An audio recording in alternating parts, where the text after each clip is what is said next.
What are we using, what are we concentrating on to create an MRI image? Hydrogen proton. Why hydrogen? They're abundant in the body. Most abundant in the body. Okay. So our spins, as we're sitting here in the classroom, what are they doing? Randomly oriented. Okay. Introduce the spins to an external magnetic field. What is the symbol for an external magnetic field? BO. V sub-zero, correct. Okay, so the spins get introduced into a static magnetic field. One step back. How many things do we need in order to create an MR image? One. Tell me. Static magnetic field. Two. Gradient field. RF. Okay. So we introduce the spins to a static magnetic field. What happens to the spins? It presents in phase or start to align. Some of them start, they either align parallel or anti-parallel. What are the parallel ones called? Spin up. Low energy, spin up. What are the anti-parallels called? High energy spin down. Yeah, okay. So we have an image yet? No. What happens next? And what happens? Are there, let me ask you this, are there more parallel or more anti-parallel? Parallel. Why? Because they go with the. Correct. It's easier to go with the flow than it is to go against it. Okay, so the majority of them are parallel. We have a handful that are anti-parallel. What happens next? Santana, what happens? What happens next? We have the majority are parallel, and we have a handful that are anti-parallel. What's the next step that happens? They cancel out An anti-parallel will pair up with a parallel, and then cancel out. So what does that mean? create a magnetization vector. But what does that mean when they cancel out? In equilibrium. They don't contribute at all to the image, okay? But the abundance, what is left over, which are the parallels or the low energy or spin up, are known as the NMB, which is what? What does that mean to me? That's creating. It's where we get our signal for the image, okay? It's what contributes. Okay, so we have the NMB, or the net magnetization vector. Where is that located? I know it's in the static magnetic field, but what is that known to us as? The what? The longitudinal plane, okay? So all of these low energy hydrogen protons or spins are located in the longitudinal plane. What happens next? RF is turned on. RF. Turned on. Tell me about RF.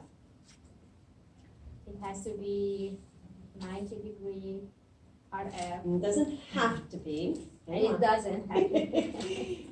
We're still in the beginning. We're still in the very beginning, So, that's yeah. right.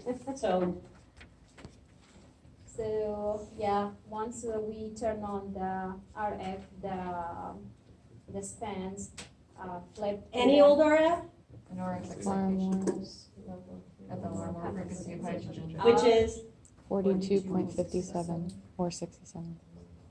how many of you guys have run the ACR family? So if you ran the ACR Phantom, did you just run it and that's it? Or do you look at the parameters and did you look at anything that goes along with that? What did you see, Santan? We look at the SNR, the geometry, the transmission, and then the gradient. Okay. What is one of the main things that we look at on the ACR Phantom when we run it? The SNR. The SNR, but there's something else that's really important.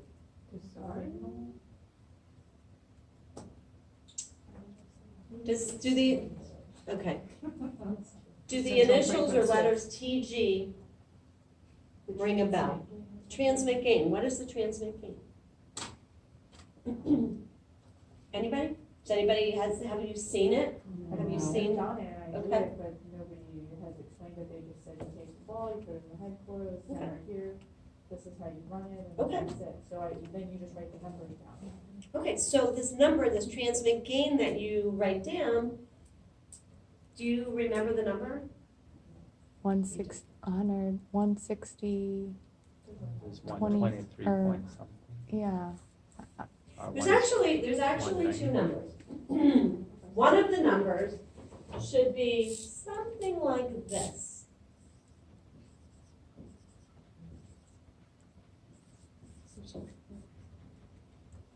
That's not the exact number. It's not gonna be that exact number for every scanner or every day. What does that number kind of look like? It's a 63% on that recovery. Go ahead. You're about to say something, I can tell. The normal frequency of hydrogen at 1.5 Tesla. How do you get that? How did you, I mean, how do you get that?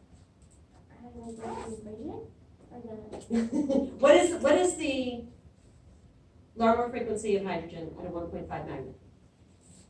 Approximately 42 point 1.5 times 1.5. 63.3. right? 64, 65. See this number? No, we don't like that. I know it doesn't have a decimal point in there, but if it did. So that's your transmitting frequency. Okay, so when you guys look at that, you're gonna see this, and then you're gonna see next to it TG, and it's gonna be like, again, it's gonna vary for each patient. It varies for the Phantom. Usually the Phantom will run around 112, 113, 114, but when you put an actual patient in, it's gonna change. Why? When you guys are running the ACR Phantom, what do you use for the weight of the Phantom? 200. Okay, that's the difference, okay? I use 100, and I usually get around 112 to 114. You put a patient in there that's 100 pounds, No, we that'll roughly be your value. As patients, you put in patients that weigh more, that value's gonna go up, okay? But when you run that ACR Phantom and you see this big long number, that's gonna be your transmit frequency. Okay, just a little tidbit for you guys to look at when you're Is running the that on ACR. every? Is Pardon? that on everyone? Every time you run a scan, not just the ACR Phantom, but when you run a scan, my GE Brats, if you go into your browser and you open up, let's say whether it's your localizer or your Sagittal T1, if you're doing a brain, whatever, and you go to your text page, you guys probably don't do this. It's really not necessary, but that's where you get that information from. It will tell you what your transmit frequency is, what your transmit gain is. It'll give you all that information. Okay? Just something, if you're at the scanner and you're able to click around and play, go back, go into your browser, open up a sequence, and then you can go to the text series page, and you can actually get this information.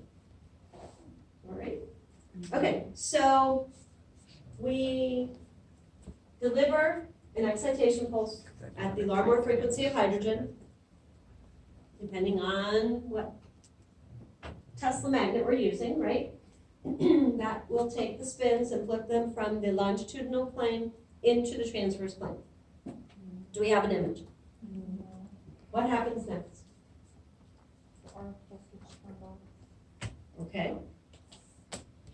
Let me go back a step. When the spins are in the longitudinal plane, they are doing what? Precessing in phase. Okay, so in phase? Equilibrium. Okay, so we deliver the RF excitation pulse, we flip them over into the transverse plane. What are the spins doing now? in phase. Before we turn off the excitation pulse, they're precessing in phase. In phase means Same direction, same direction, same frequency, same everything, okay? All right, so now we turn off the excitation pulse. What happens next? The spins begin to dephase. Phase. What happens next? What does dephasing mean? Come out as that. They're going back Their spins slowly start, to some of them equilibrium. spin up and some go faster, some slower. Correct, they kind of just like, are just like, we'll call it disoriented, okay? So what happens next? T1, T1 recovery. Okay, three things happen. T2 star. T2 star. Before that happens, what do we want to do? The signal shrink, What's up? the signal shrinks and you No, get. no, before T1, T2, and T2 star occur, what do we want to do? Remember, when they start to dephase, what happens? Some of them like are going to really veer off. Oh, gradient echo. Maybe Or the vibration of our spin. pulse. Another 180 or Okay, we want to rephase the spins, okay? Because those ones that kind of wander off are going to contribute negatively to the image. So how do we rephase the spins? Get them all back to what they're supposed to be doing together. Okay, that is during what type of a spin echo? Okay, that's what I was looking for. Okay, so in a spin echo pulse sequence, we're going to send in a 90-degree excitation pulse delivered at the Larmor frequency of hydrogen to flip the spins into the transverse plane. We turn that off, the spins begin to dephase. We then turn on a 180 rephasing pulse to rephase the spins. And what besides rephasing the spins, what else does that 180 do?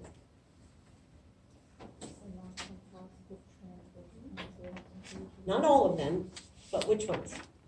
Stragglers.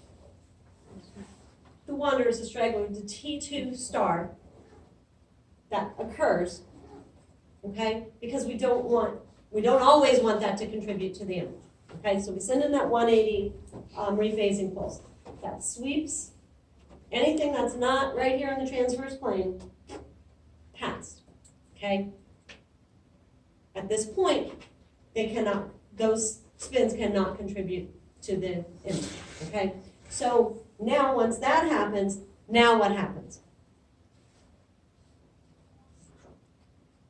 T1 recovery, T2 decay, and T2 star decay. T2 star decay is, it still happens, right? So those three things happen. T1 recovery. Tell me about T1 recovery. The regrowth spin lattice. Regrowth of what? They're giving The up longitudinal energy to the plane, environment. okay?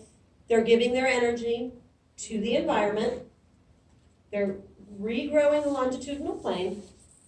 T1 recovery is considered complete when 63%. 63% has regrown. Okay, so the other thing that happens is T2 T2 decay. again. What is T2 decay? Spin. Spin. And what does that give? They give their energy to each other, right? When is T2 decay considered complete? 63% 63%. is So lost. we have these three things that are all happening at the same time, but separately. Remember, that was a test question. All three of these things are happening at the exact same time, but they're separately. They're separate. T1 recovery is the regrowth of the longitudinal plane. That is happening, and at the same time, T2 decay is happening, which is the decay of the transverse plane. Okay? T2 star, in a spin echo, we get rid of it. We clean it up. We sweep it past the transverse plane. Because remember, we can only create an image where? in the Transfer. transverse plane. Excuse me. Okay, so that's a spin echo. So if I were to say, what's the definition of a spin echo, what would you say? A 90-degree excitation excitation pulse followed by introduced, followed by a 180-degree rephasing pulse. Correct. Okay, so 90, 180, 90, 180. What's fast spin echo? Multiple 180s. 2 images you get. Why would we send in multiple 180s? More cleanup. More cleanup. What else? Right, to clean up more of that magnetic susceptibility. What else does using multiple 180s do? Shorten the scan time, it's faster. Okay. All right, so we learned about spin echo, which is 90, 180. What's the other pulse sequence that we talked about? Gradient. Gradient echo. What is a gradient echo?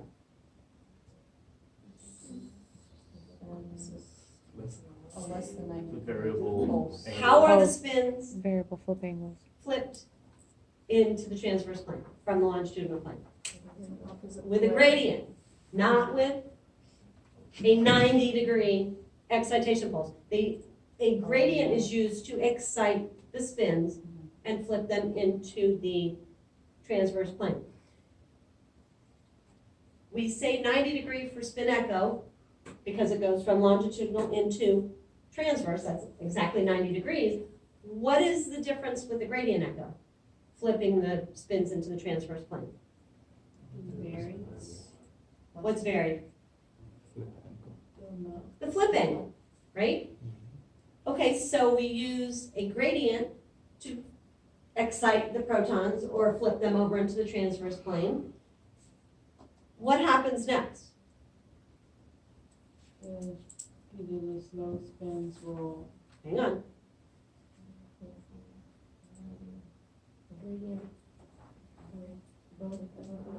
Okay, so how do we rephase the spins in a gradient echo? With a gradient of opposite polarity. What does that mean? The low spins will. You send- The fast. So if the faster spins are at this end and the slower spins are at this end, when we apply the gradient, it's going to be opposite polarity. So this will be the slow end to slow down these faster spins. This will be the fast end to speed up these spins so that they can rephase. What is significant about a gradient echo? It doesn't really T2 star decay Why? because it's a gradient. It's not, it doesn't flip anything past the line. It just is put down on top of the spins. It's not pushing past. So a gradient echo cannot compensate for that T2 star decay signal that is happening. Okay? What else does that make significant about a gradient echo? Less signal. You can see, you were getting signals from other, correct, from other sources, okay, like iron and blood, okay? What else? Reduces scan time. Reduces the scan time. How does it reduce the scan time? Reduces TR and TE. How does it reduce, how do TR and TE get reduced? Why can you reduce them? Let them recover. It's a smaller flip angle. Which, what does that mean to me, if it's a smaller flip angle? It recovers quicker.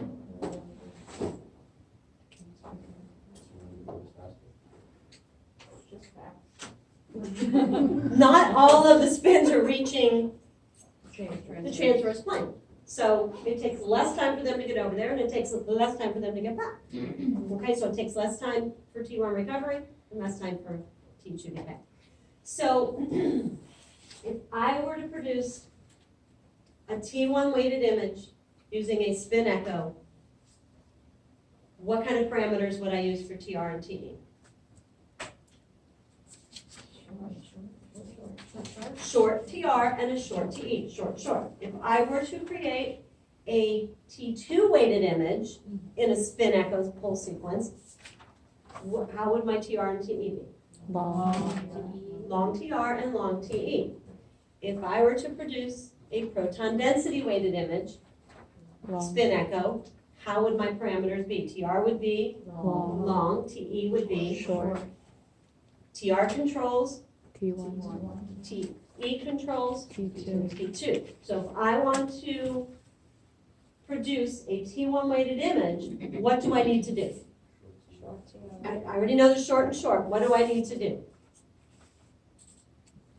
In order to produce a T1 weighted image? T2 and Correct. Or eliminate. We want to eliminate and we want to accentuate the T1. How do we manipulate? You suppress the TE. So for a T1 weighted image, our TR will be short to emphasize T1.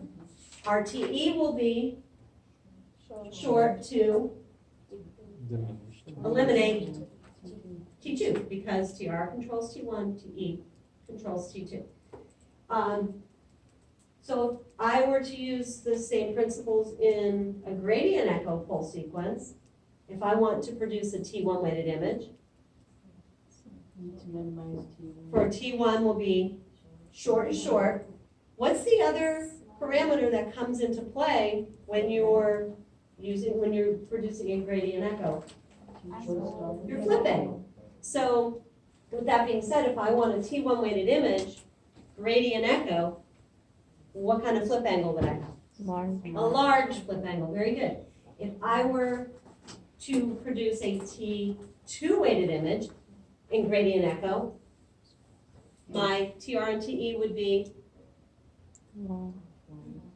long and long, and my flip angle would be small. Okay, so it's the same long, long, short, short, long, short, whether it's spin echo or gradient echo. The other factor when it comes to gradient echo to determine image weighting is our flip angle. So T1 weighted will use a large flip angle. T2 will use a small, and proton density will use a small. All right, how are we feeling? Are we feeling pretty good? Feeling pretty good? All right. We're going to learn more about how we will spatially locate or encode the patient in the magnet. So without further ado, we're going to talk about gradients. So gradients have many tasks. And we've already discussed that we need three things to produce an MR image. And one is the static magnetic field, and the two is gradients, okay? Those particular gradients are located inside the machine, okay? So we're going to hear the word gradient interchanged and used several different ways and times, okay? So gradients have many, many tasks, and all of these tasks revolve around one principle. Magnetic field gradients alter the strength of the magnetic field. So we've already talked about placing a gradient, right, to flip the spins over into the transverse plane. Then we talked about using a gradient of opposite polarity to rephase them. So basically, when we're talking gradient, we're going to make the field stronger on one side and weaker on the other. Okay? Everybody with me? Okay, so what happens to precession if the external field is altered? If in a stronger field, obviously they're going to speed up, right? Your precessional frequency will increase. In a weaker field, the spins will slow down, okay? The precessional frequency decreases. Isocenter remains unchanged, okay? Isocenter frequency will remain the same. It will not be changed by applying a gradient, okay? Just the slow end and the strong, or let's say the weak end and the strong end, the middle will stay isocenter and it will remain unchanged.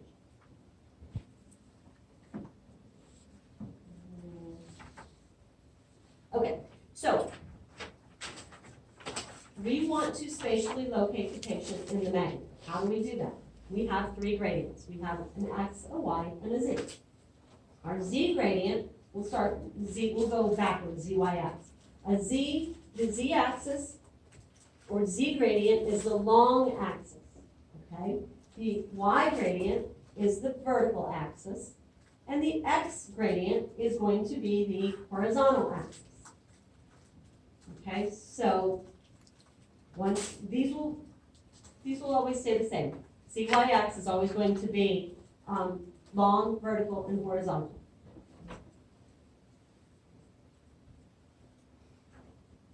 So how is a gradient magnetic field created? The gradient coils, the ones that are located in the gantry, current is passed through these coils or windings. The amount of current determines how strong the gradient is. The direction of the current determines the polarity of the gradient. What is the polarity? Which end is stronger and which end is weaker, right? So that all depends on the amount of current will depend on how strong the gradient is. And the direction determines the polarity, which end is stronger, which end is weaker. Okay, so the field is going to be altered in a linear fashion. What does that mean? Straight, it's going to be weakest, then go stronger, stronger, stronger, stronger, okay? So it's in a linear fashion. The strong current is going to alter the magnetic field a lot. That is known as a steep gradient. So steep gradient or high amplitude has a stronger current and it alters the magnetic field quite a bit. A shallow gradient is a lower amplitude or a weaker current and it alters the magnetic field less. So the slope of the gradient is going to determine if it's strong or if it's weak. Steep gradient is a strong current, shallow gradient is a weaker current or lower amplitude. So what does the computer see? The computer interprets the waveforms or the frequencies, right, that get picked up into the receiver coil. We need to locate the patient in 3 dimensions: slice, phase, and frequency. Okay, this will be accomplished by what we call spatial encoding. We have to spatially locate the patient in these slice, phase, and frequency dimensions.